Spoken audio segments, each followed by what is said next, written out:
Hello everyone, আসসালামু আলাইকুম। কেমন আছেন সবাই? আজকে একটা regular daily life blog start করতে যাচ্ছি। আর আজকের ব্লগটা একটু অন্যরকম। এই ব্লগটা আমার জন্য অনেক স্পেশাল এবং অনেক ইমোশনাল। কারণ যেহেতু আমাদের প্রতিদিনের ডেইলি লাইফের টুকটাক সব কিছুই কিন্তু আপনাদের সাথে আমরা শেয়ার করি। আর সারাদিনের ভিডিও তো আসলে শেয়ার করা সম্ভব না, এই জন্য আমাদের বেস্ট পার্টগুলো কিন্তু আমরা আপনাদের সাথে শেয়ার করি। সো আজকে বাংলাদেশ থেকে কোরবানির মাংস চলে আসছে। আমার আম্মু আজকে পেয়ে গেছেন একজনকে।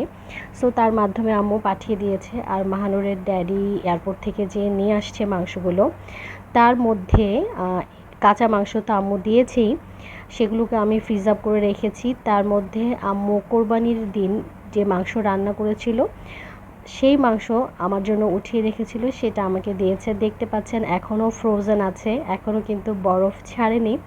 সো এইটাকে আমি পাতিলে গরম করে নিচ্ছি। আর রান্না করা মাংস আম্মু দুই টাইপের দিয়েছে, দুটাই আজকে আমি গরম করব। কোরবানির মাংস বলে কথা। আর প্রথম রান্নার মাংসটা কিন্তু অনেক মজা হয়, সেটা আমরা সবাই জানি, যেহেতু এটা কোরবানির তবারক। আর এইদিকে আমি এগ বয়েল করতে দিয়েছি আমাদের তিনজনের জন্য।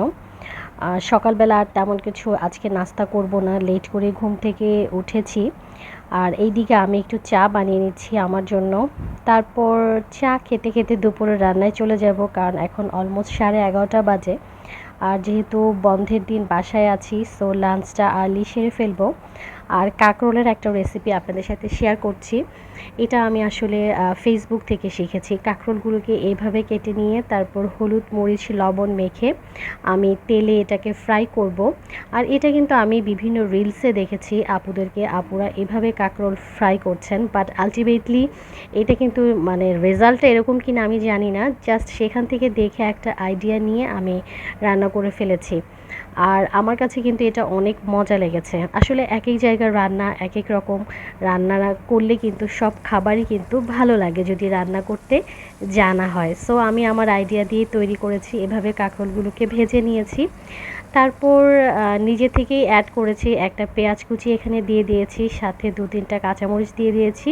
জাস্ট পিঞ্চ অফ লবণ শুধু এটাতে অ্যাড করেছি। তারপর পেঁয়াজটা যখন একদম হয়ে গেছে, তখন পুরোটা মিক্স করে ফেলেছি। বাট অসম্ভব মজা হয়েছিল। আপনারা যারা ট্রাই করেননি, করতে পারেন। এই রেসিপিটা আমি আজকে নতুন করলাম, আমার কাছে ভালোই লেগেছে।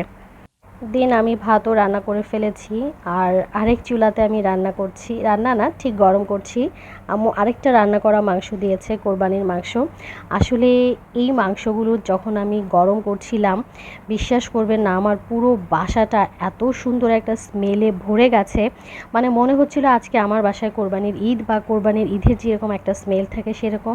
আর সবচেয়ে বড় কথা, বাহিরে থাকি তো, এই জন্য সব সময় কিন্তু মায়ের হাতে রান্না বা দেশি খাবারের প্রতি কিন্তু অন্যরকম একটা লোভ আমাদের সব সময় কাজ করে।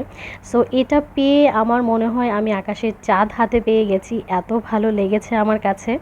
তারপর দুপুরে ভাত খাচ্ছি আমরা। আর বরাবরই আমরা বাসমতি রাইস খাই।